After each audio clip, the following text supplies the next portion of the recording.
Chantez au Seigneur un cantique nouveau. Alléluia,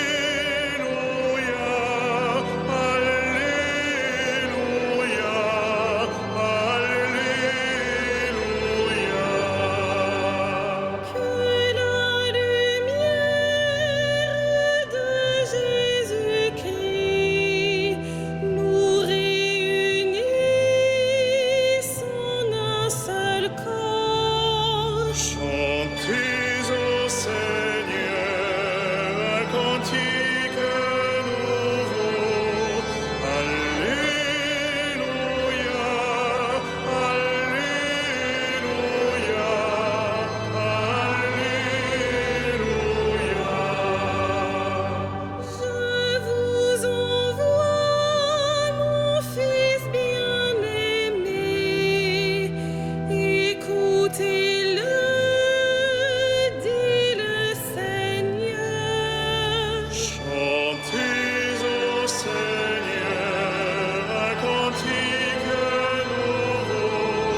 Alléluia, Alléluia,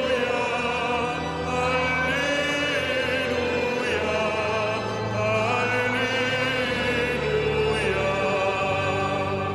Nous rappelons, Seigneur, ton amour.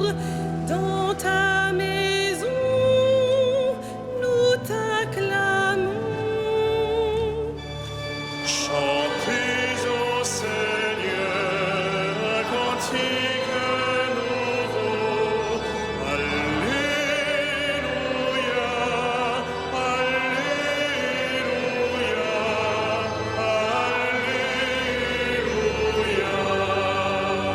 Gloire au Messie venu parmi nous, c'est l'envoyé de notre Dieu.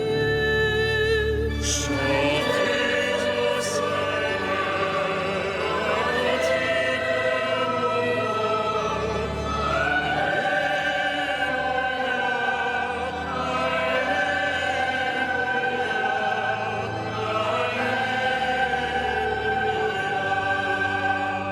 Gloire et honneur au Père très bon, à Jésus-Christ, au Saint-Esprit.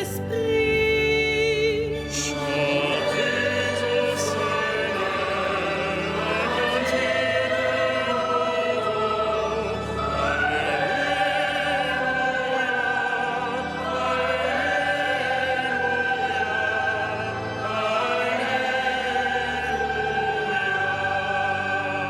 Que la lumière de Jésus-Christ nous réunisse en un seul corps. Chantez au Seigneur un cantique nouveau.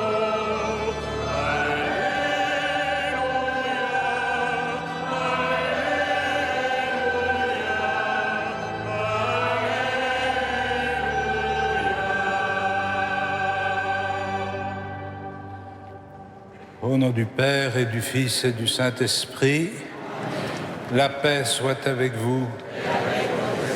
Frères et sœurs, cet après-midi, ici même, nous avons célébré en communion avec le pape François à Rome le jubilé pour les catéchistes et les éducateurs de toutes les communautés et paroisses du diocèse qui étaient représentées comme une démarche de reconnaissance, d'action de grâce, d'avoir été appelés comme Église du Christ à annoncer la bonne nouvelle de la miséricorde de Dieu à tous les hommes. C'est cette bonne nouvelle que nous célébrons ce soir en chantant à nouveau la gloire de Dieu qui nous visite et qui nous sauve. Bienvenue à vous tous qui êtes ce soir dans cette cathédrale Bienvenue aux téléspectateurs de KTO Télévision, aux auditeurs de Radio Notre-Dame. Tous ensemble, nous nous tournons vers le Seigneur et nous le prions qu'il nous manifeste sa miséricorde en nous pardonnant nos péchés. Je confesse à Dieu Tout-Puissant, je reconnais devant mes frères que j'ai péché en pensée, en parole, par action et par omission. Oui, j'ai vraiment péché. C'est pourquoi je supplie la Vierge Marie, les anges et tous les saints, et vous aussi, mes frères, de prier pour moi, le Seigneur notre Dieu, et que Dieu Tout-Puissant nous fasse miséricorde, qu'il nous pardonne nos péchés et nous conduise à la vie éternelle.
Gloria in excelsis Deo.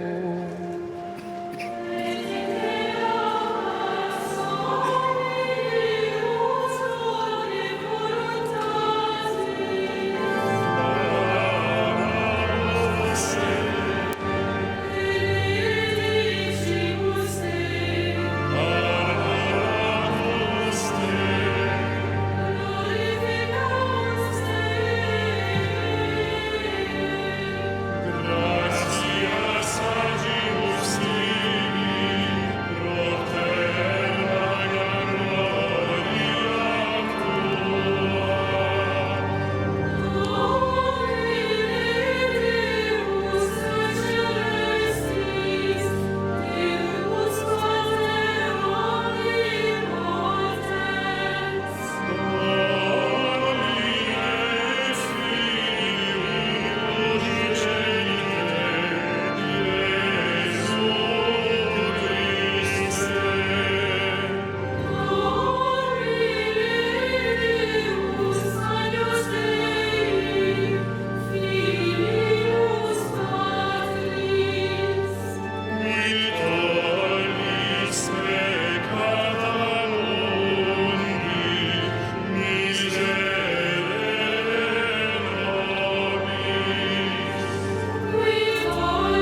Prions le Seigneur. Dieu qui donne la preuve suprême de ta puissance, lorsque tu patientes et prends pitié, sans te lasser, accorde-nous ta grâce. En nous hâtant vers les biens que tu promets, nous parviendrons au bonheur du ciel par Jésus-Christ, ton Fils, notre Seigneur et notre Dieu, qui vit et règne avec toi et le Saint-Esprit maintenant et pour les siècles des siècles.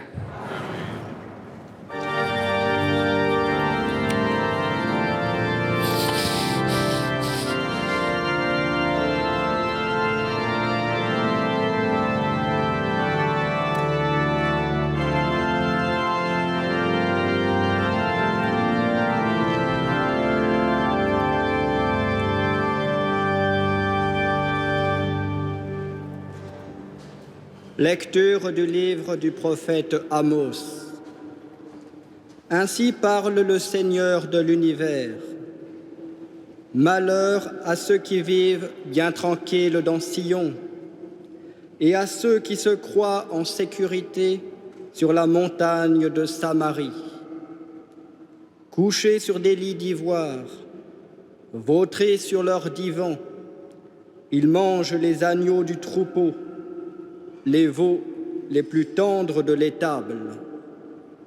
Ils improvisent au son de la harpe. Ils inventent, comme David, des instruments de musique. Ils boivent le vin à même les amphores et ils se frottent avec des parfums de luxe. Mais ils ne se tourmentent guère du désastre d'Israël. C'est pourquoi maintenant, ils vont être déportés. Ils seront les premiers des déportés. Et la bande des vautrés n'existera plus. Parole du Seigneur.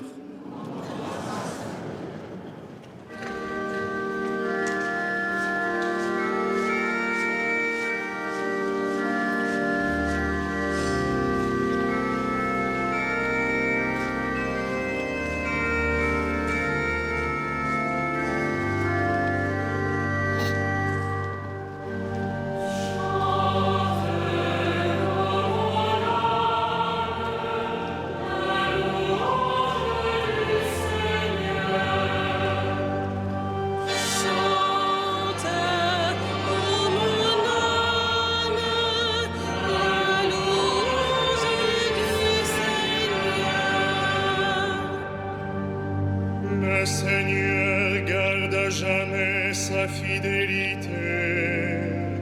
Il fait justice aux opprimés, aux affamés il donne le pain.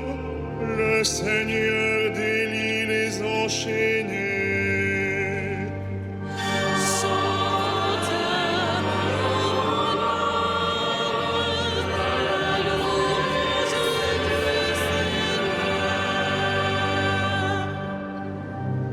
Le Seigneur ouvre les yeux des aveugles. Le Seigneur redresse les accablés. Le Seigneur aime les justes. Le Seigneur protège l'étranger.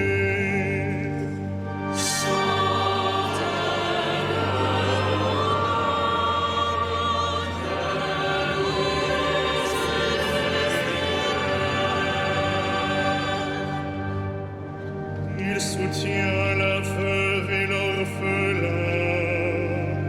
Il égare les pas du méchant. D'âge en âge, le Seigneur régnera. Ton Dieu au Sion pour toujours.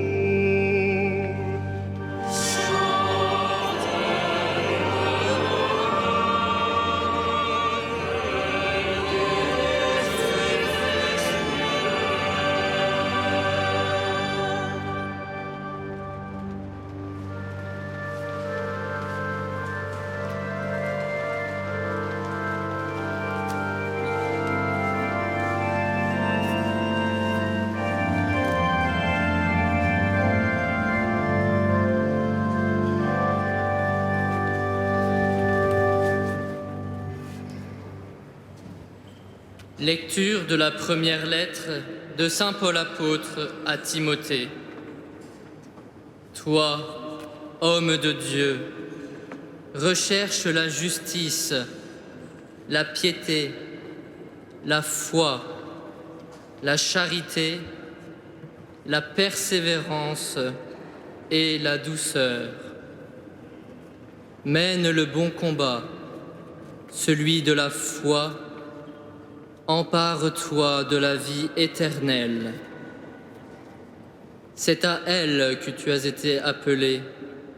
C'est pour elle que tu as prononcé ta belle profession de foi devant de nombreux témoins. Et maintenant, en présence de Dieu qui donne vie à tous les êtres, et en présence du Christ Jésus, qui a témoigné devant Ponce Pilate par une belle affirmation, « Voici ce que je t'ordonne. Garde le commandement du Seigneur en demeurant sans tache, irréprochable, jusqu'à la manifestation de notre Seigneur Jésus-Christ. Celui qui le fera paraître au temps fixé, c'est Dieu, souverain unique et bienheureux, roi des rois et seigneur des seigneurs. Lui seul possède l'immortalité, habite une lumière inaccessible. Aucun homme ne l'a jamais vu et nul ne peut le voir. À lui, honneur et puissance éternelle. Amen. Parole du Seigneur.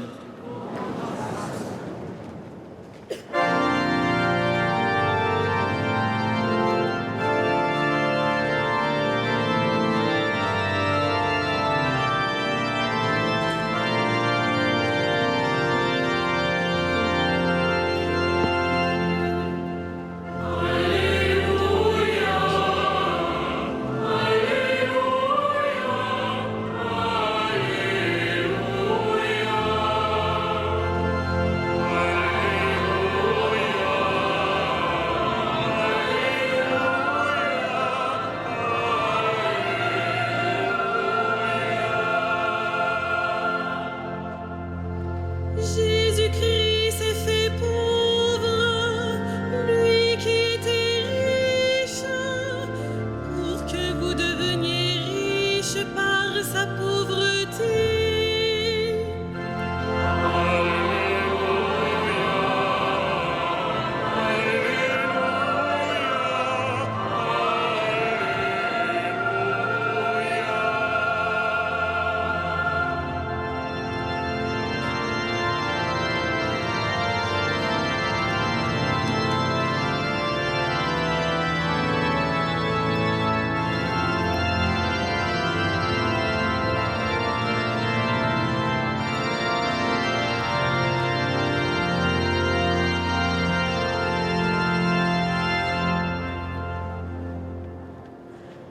Le Seigneur soit avec vous. Et avec votre esprit.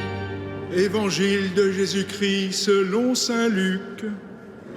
Gloire à toi, Seigneur.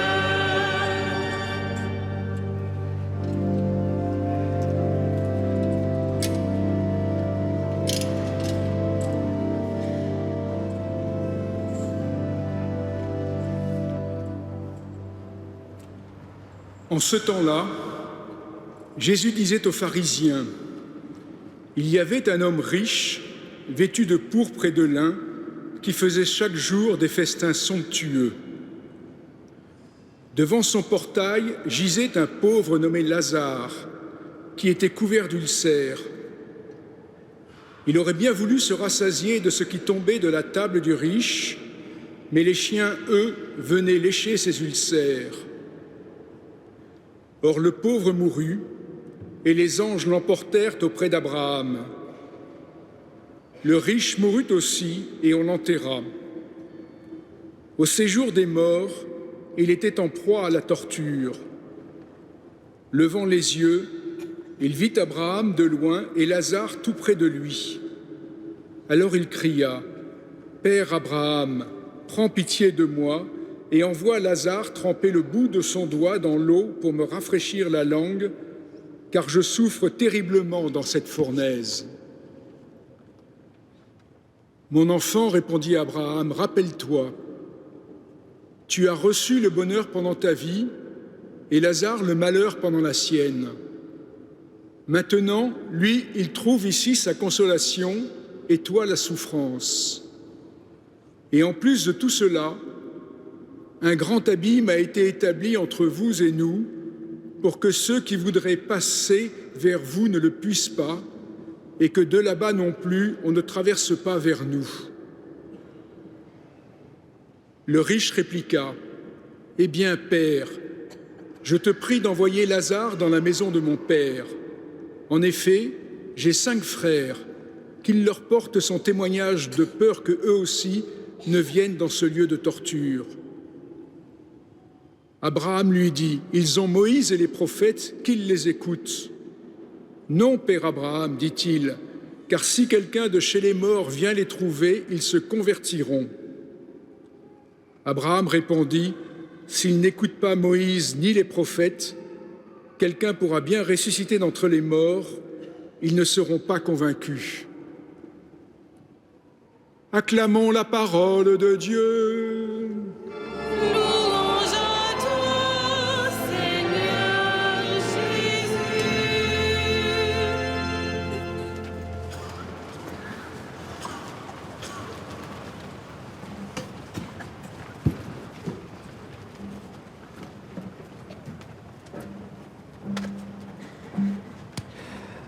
Frères et sœurs, l'évangile de Saint Luc continue de nous décrire le chemin par lequel Jésus monte à Jérusalem et sur lequel il invite les disciples à le suivre, en définissant peu à peu quelles sont les conditions pour le suivre. Et ce chapitre 16 de l'évangile de Saint Luc est tout entier centré sur la question des richesses, de la pauvreté et de l'idolâtrie de l'argent. Vous vous souvenez que dimanche dernier, nous avons médité sur la parabole de l'intendant infidèle qui se concluait par la morale de l'histoire « Nul ne peut servir de maître, Dieu et l'argent ». Aujourd'hui, la parabole que nous entendons répond à une question qui n'est pas posée, ou du moins qui n'est pas posée explicitement. Entre le riche et Lazare, quel est le véritable fils d'Abraham ? Les auditeurs de la tradition juive savaient ce que voulait dire Lazare, fils d'Abraham. Ils savaient aussi que la description que l'évangile de Luc nous donne du riche qui se réjouit de son festin somptueux, cette description qui le désigne comme vêtu de pourpre et de lin fin, fait allusion évidemment aux vêtements rituels du grand prêtre à Jérusalem, qui donc pouvait être perçu mieux que lui comme un fils d'Abraham, par la naissance, par le choix qui avait été fait de lui, par la mission qu'il avait reçue. Et comme les pharisiens se plairont à le dire à Jésus à plusieurs reprises, en particulier dans l'évangile de Saint Jean, « Nous sommes, nous, les fils d'Abraham ». Et voici que cette parabole retourne la situation et fait du pauvre Lazare, assis à la porte, contaminé par les chiens qui viennent lécher ses ulcères et qui le rendent impur, voici que cet homme que personne ne regarde, à qui personne ne donne rien, cet homme est présenté comme un véritable fils d'Abraham. Il est accueilli par le Père Abraham dans le ciel.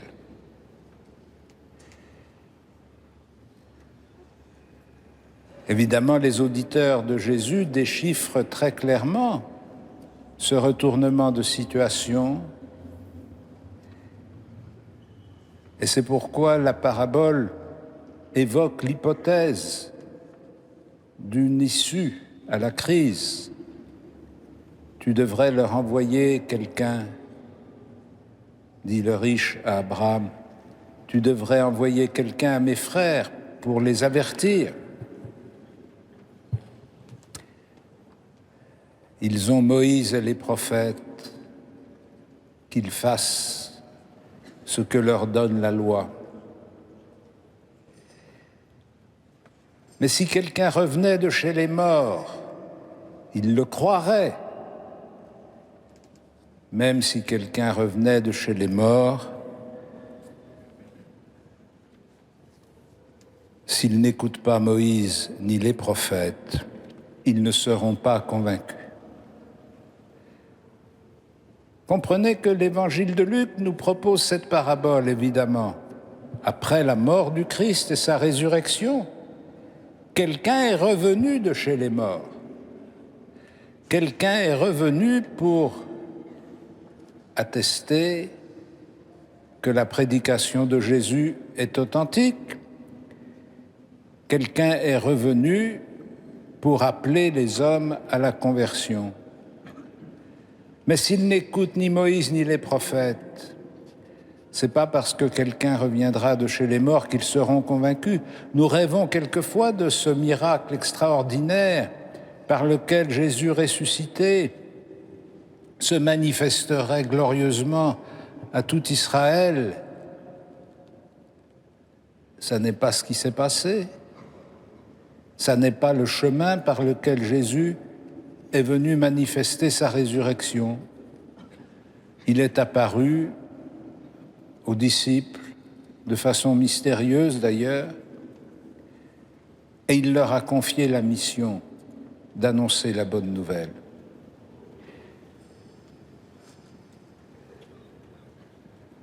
Cette parabole, qui visait directement l'infidélité d'un certain nombre de Juifs par rapport à Moïse et aux prophètes, nous vise nous aussi.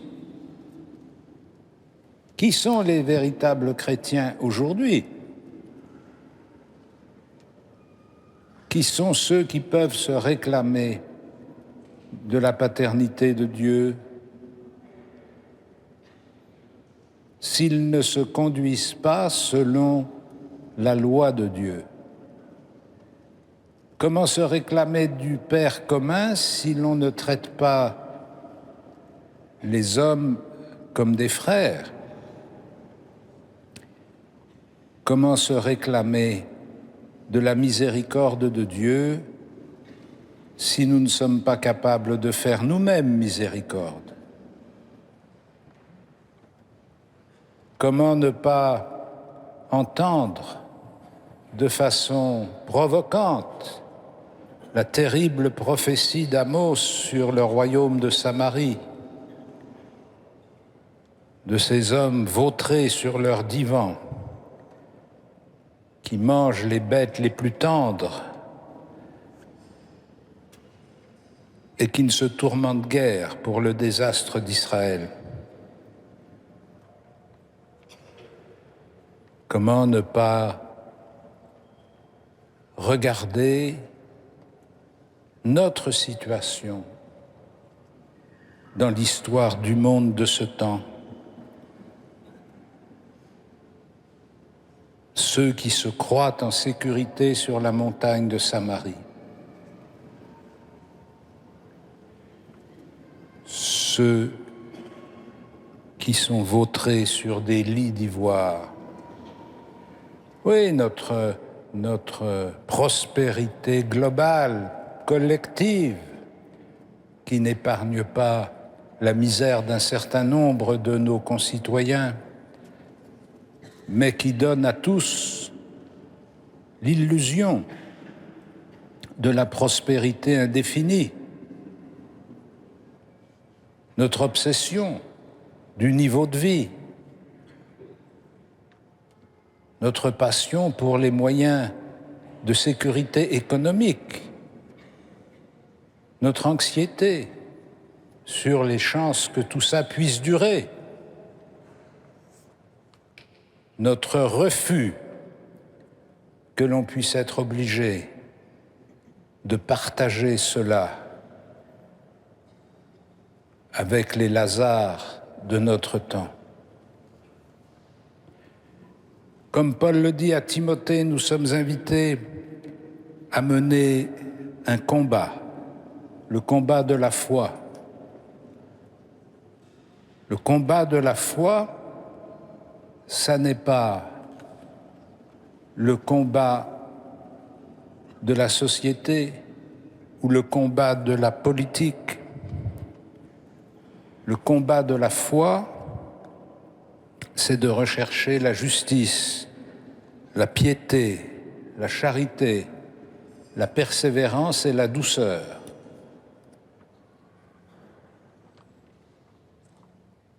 En faisant appel aux passions de l'homme, on peut toujours trouver des militants prêts à se jeter dans la guerre réelle ou virtuelle, à se lancer dans les messages enflammés sur les réseaux sociaux, à croire que l'on est plus chrétien parce qu'on est plus passionné ou violent. Ça n'est pas le combat que saint Paul nous invite à vivre. La justice, la piété, la charité, la persévérance et la douceur. Ce combat de la douceur, c'est celui du Christ lui-même, tel qu'il est au moment où il rend son témoignage devant Pilate. Si mon royaume était de ce monde, il enverrait une légion d'anges. Mon royaume n'est pas de ce monde. Alors, frères et sœurs, n'attendons pas l'événement exceptionnel. N'attendons pas l'événement imprévisible. N'attendons pas l'événement spectaculaire pour entrer dans le chemin de la conversion. L'événement exceptionnel, imprévisible, spectaculaire, il a déjà eu lieu. C'est la résurrection du Christ. Il est revenu d'entre les morts, mais si nous ne croyons pas à la parole de Dieu qu'il nous a transmise, alors nous ne serons pas convaincus. Il ne s'agit pas de nous convaincre, de nous battre contre des ennemis imaginaires. Il s'agit de nous convaincre de devenir des témoins de la foi dans la constance et la douceur. Il s'agit de prendre le chemin de Jérusalem derrière le Christ aujourd'hui, en cette année, maintenant, et d'accepter de prendre notre part de la croix qu'il porte. Amen.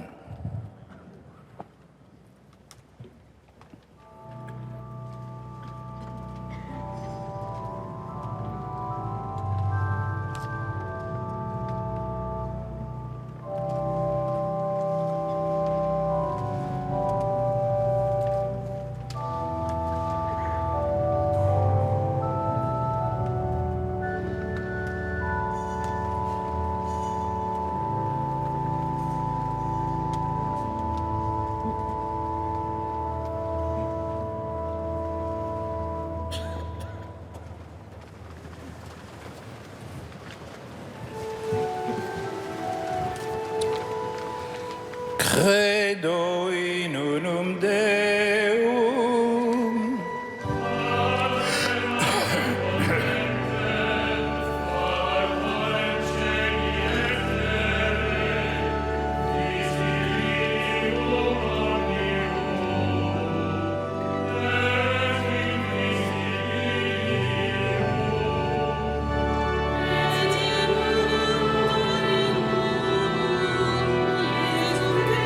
Christum,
Dieu de miséricorde, accepte notre offrande, qu'elle ouvre largement pour nous la source de toute bénédiction, par Jésus le Christ, notre Seigneur.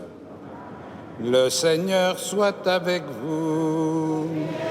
Et avec votre esprit, Élevons notre cœur. nous le tournons vers le Seigneur. Rendons grâce au Seigneur notre Dieu. Cela est juste et bon.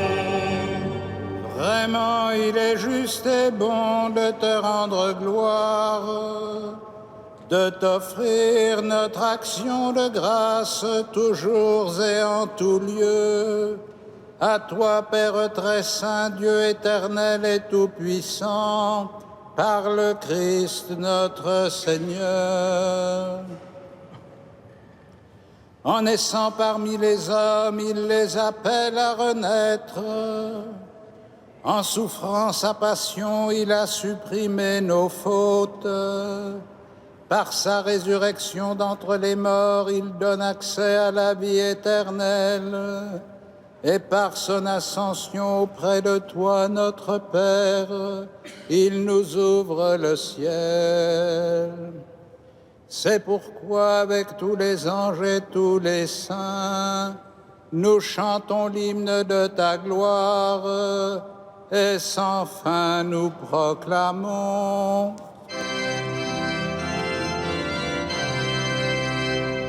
Ça, le Seigneur, Dieu de l'univers.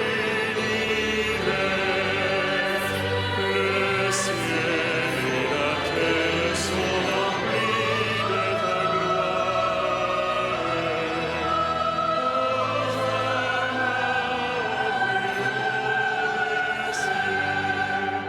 Béni soit celui qui vient au nom du Seigneur.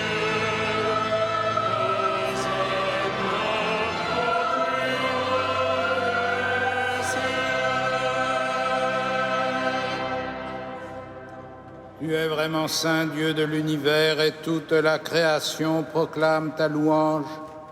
Car c'est toi qui donnes la vie, c'est toi qui sanctifies toutes choses par ton Fils Jésus-Christ, notre Seigneur, avec la puissance de l'Esprit Saint.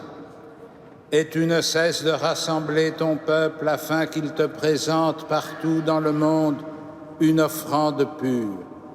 C'est pourquoi nous voici rassemblés devant toi et dans la communion de toute l'Église en ce premier jour de la semaine, nous célébrons le jour où le Christ est ressuscité d'entre les morts. Par lui que tu as élevé à ta droite, Dieu Tout-Puissant, nous te supplions de consacrer toi-même les offrandes que nous apportons. Sanctifie-les par ton Esprit pour qu'elles deviennent le corps et le sang de ton Fils, Jésus-Christ, notre Seigneur, qui nous a dit de célébrer ce mystère. La nuit même où il fut livré, il prit le pain. En te rendant grâce, il le bénit, il le rompit et le donna à ses disciples en disant « Prenez et mangez-en tous, ceci est mon corps livré pour vous. »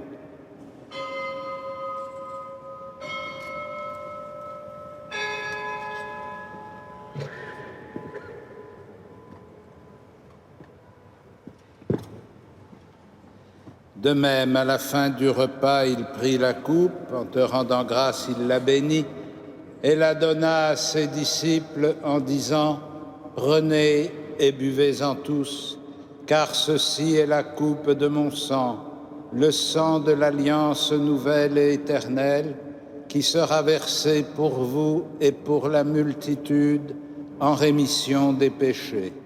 Vous ferez cela en mémoire de moi. »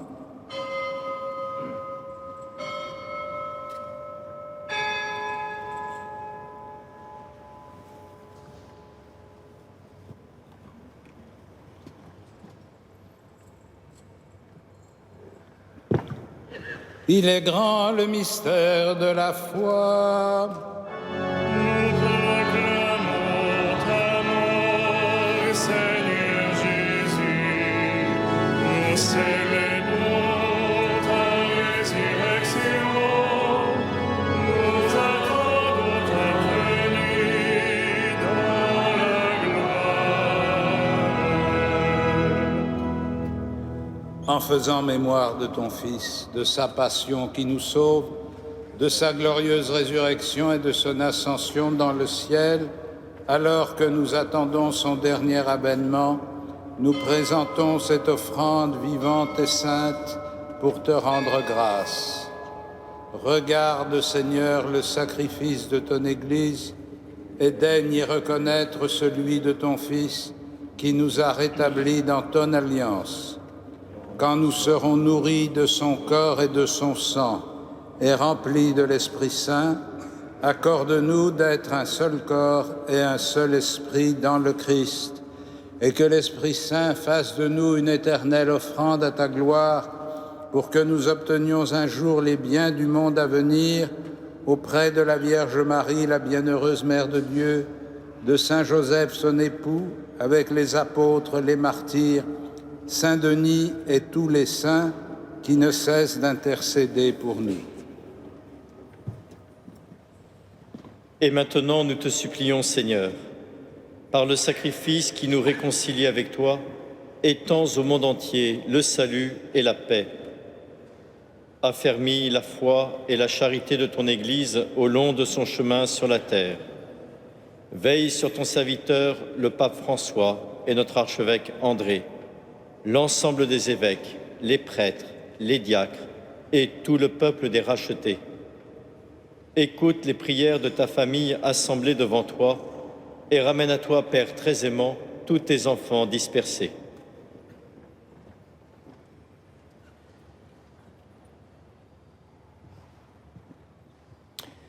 Pour nos frères défunts, pour les hommes qui ont quitté ce monde et dont tu connais la droiture, nous te prions.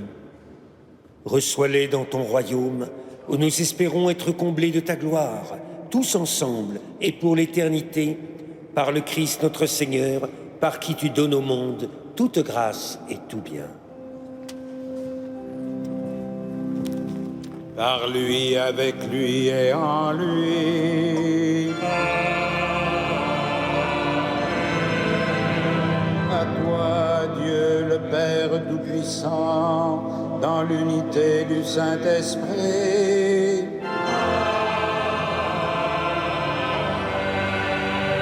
Tout honneur et toute gloire pour les siècles des siècles.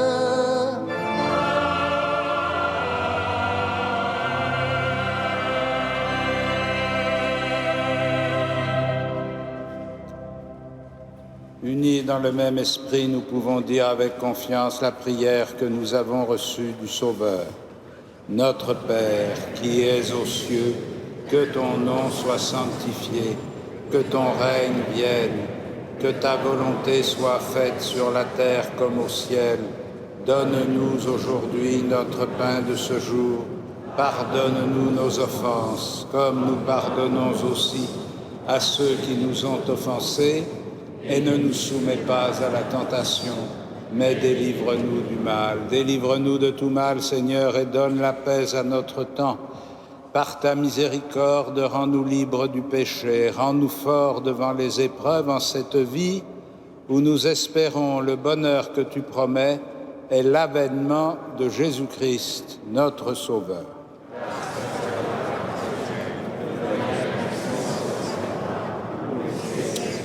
Seigneur Jésus-Christ, tu as dit à tes apôtres, je vous laisse la paix, je vous donne ma paix. Ne regarde pas nos péchés, mais la foi de ton Église. Pour que ta volonté s'accomplisse, donne-lui toujours cette paix et conduis-la vers l'unité parfaite, toi qui règnes pour les siècles des siècles. Et que la paix du Seigneur soit toujours avec vous. Votre esprit. Et frères et sœurs, dans la charité du Christ, donnez-vous sa paix.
Heureux les invités au festin des noces de l'agneau. Voici l'agneau de Dieu qui enlève le péché du monde. Seigneur, je ne suis pas digne de te recevoir, mais dis seulement une parole et je serai guéri.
Je vous invite à emporter avec vous la feuille de liturgie. À la 4e page, vous avez les différentes annonces, notamment le cycle de conférences, comme en écho aux conférences de l'Avent sur la miséricorde. Alors, elles auront lieu à 16h30, ici même, avant donc le temps des vêpres et la messe. Et le cardinal fera la clôture du jubilé le samedi 12 novembre à 18h30 avec une confirmation d'adultes. Et puis, comme tous les samedis, bien, il y a une audition d'orgue et les mardis, un concert. Et mardi prochain, c'est un récital d'orgue par Jean Guillou lui-même. Donc, il va interpréter des œuvres de Widor, de Franck, de Liszt, mais aussi des œuvres de Guillou. Et on peut imaginer que, naturellement, ça sera la meilleure interprétation, en tout cas. Il ne va pas trahir ses œuvres. Donc, n'hésitez pas à venir nombreux mardi prochain.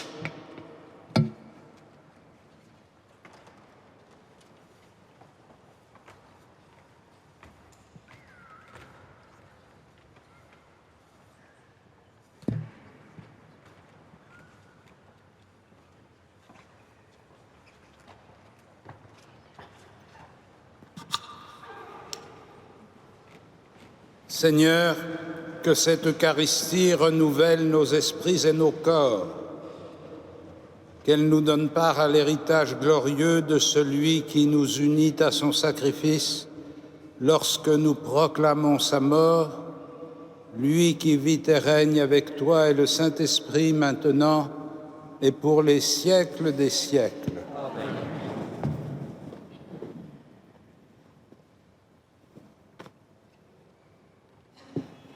Le Seigneur soit avec vous et que Dieu Tout-Puissant vous bénisse, le Père, le Fils et le Saint-Esprit.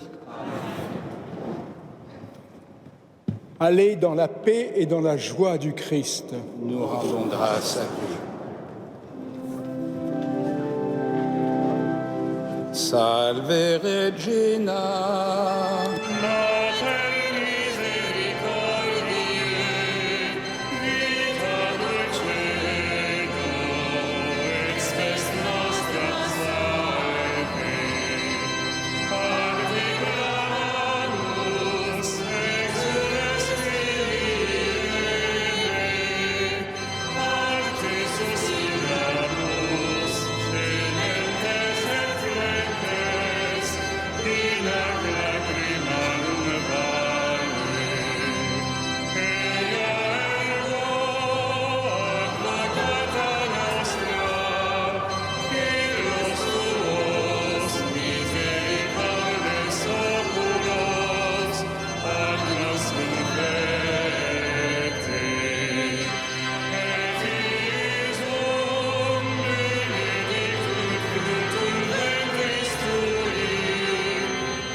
Stay.